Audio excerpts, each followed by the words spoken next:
ગુજરાતનો નકશો મેં આપને બતાવી રહ્યા છે કયા એ જિલ્લા છે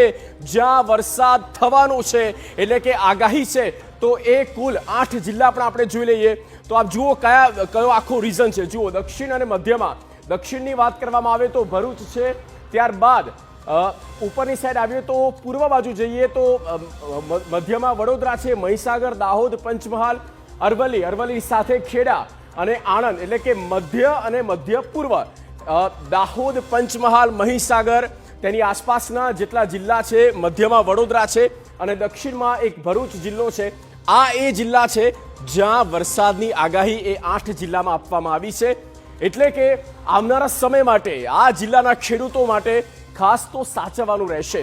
જે પાકની તૈયારી થઈ છે એ પાક લઈ લેવાનો રહેશે અને સાથે જ આ પાકને કેવી રીતે તે સુરક્ષિત કરે છે તેની અત્યારથી તેમણે તૈયારી પણ કરી લેવી પડશે આગામી કેટલાક કલાકો અને એ 8 જિલ્લા જ્યાં વરસાદ ત્રાટકી શકે હવામાન વિભાગની આજ આગાહી છે કે ઉત્તર ભારતમાં જેવી રીતે